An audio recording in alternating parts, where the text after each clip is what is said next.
Hi everybody, it's Emily from emilymaschkastudio. Today I have some tips for improving your hand lettering. And stick around to the end to see what my lettering looked like back when I first started. It's a real treat.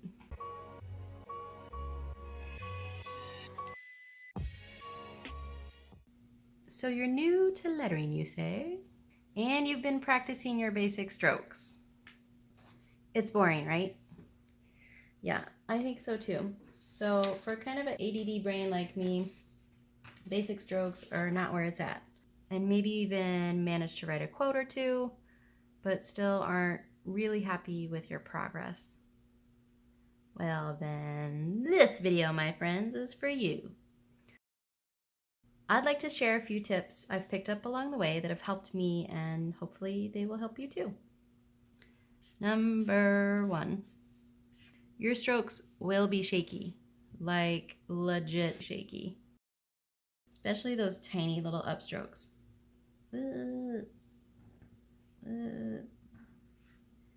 But that's okay.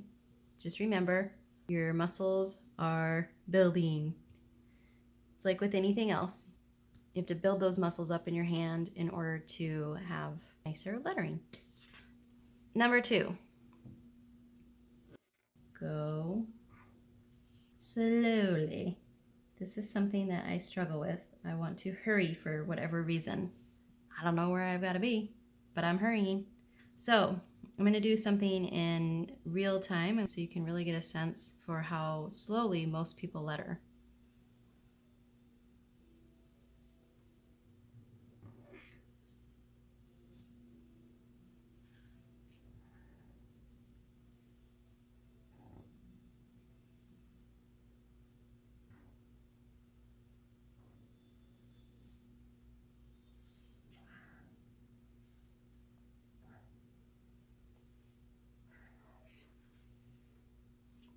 Number 3, pen grip. Now this is really more the proper way that we all learned in class to grip a pen, right? I have always, since I was tiny, gripped a pen this way, which I don't think it's too unusual. I don't think it really matters too much how you grip it. It's more where you grip it. So you don't want to grip it up here. You just tend to not have very much control this way. Hello. I don't know what I'm writing.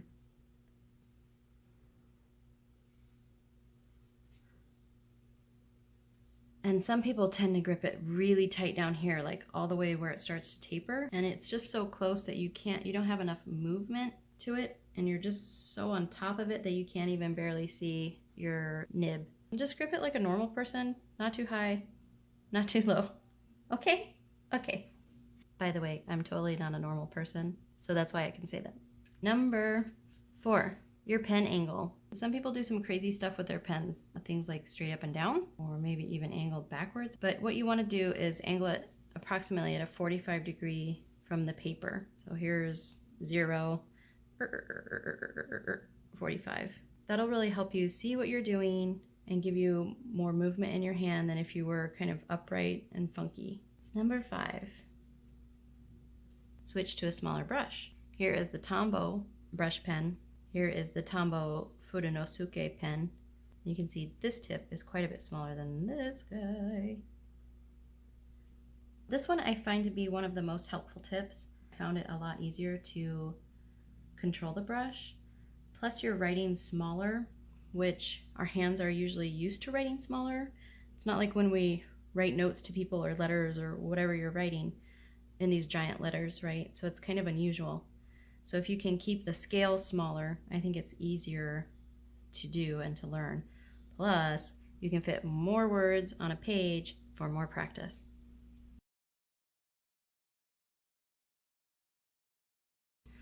Number 6,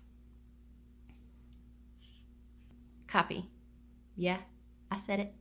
I recommend copying, right? If you copy something almost exactly and then try to sell it or pass it off as your own, that's pretty messed up.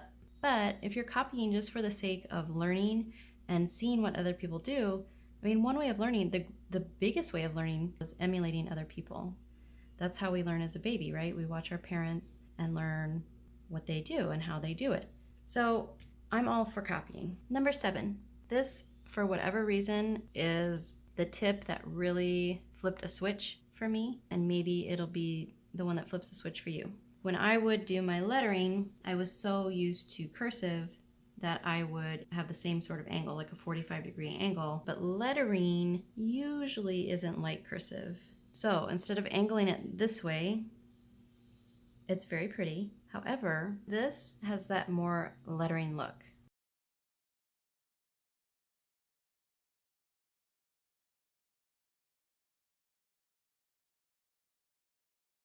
And the only difference is this one is angled about a 45 degree. Like if you see the paper straight, here's the paper's bottom.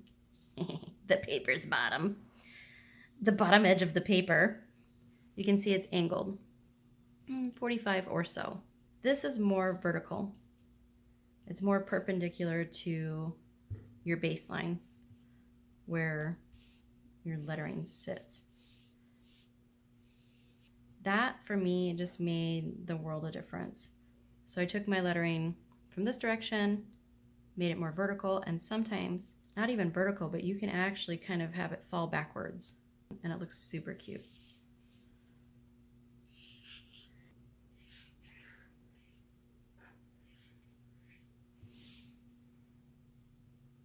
So my last tip, I suggest that you save your lettering. When you're lettering, and if you're just beginning, put dates on some stuff, save some stuff, and keep it so that later you can see how far you've come. Okay, are you ready for this wonderfulness? Ta-da! I really struggled, and I still do. I really struggle with A's and C's and O's, anything that has that curve to it. Looking back at this, it makes me feel like, okay, I'm improving. And I think it's very important to realize that. Sometimes in your journey on anything, not just lettering, you forget where you've come from because you've evolved. This was probably about 2 years ago. Here's my C's. Oh, these are some rap quotes. Be humble, sit down, by Kendrick Lamar. Rolling down the street, smoking Indo, Snoop Dogg. And then I'm new here, like a baby quote. I'm new here, right next to some rap quotes. That makes total sense. So that is all I have for you today. I really hope some of this can be helpful. I know when I was starting out especially, you get kind of in a rut and you think, oh my gosh, this is so repetitive. Am I even improving? And yes, you are improving. Keep at it. Let me know if you have any other tips that you want to share, or if you have any questions, let me know in the comments. And if you haven't subscribed already, please do. Click the little bell next to the subscribe button. That'll notify you of when I have a new video up. I hope you enjoy. Have fun lettering. You guys have a good day. Bye.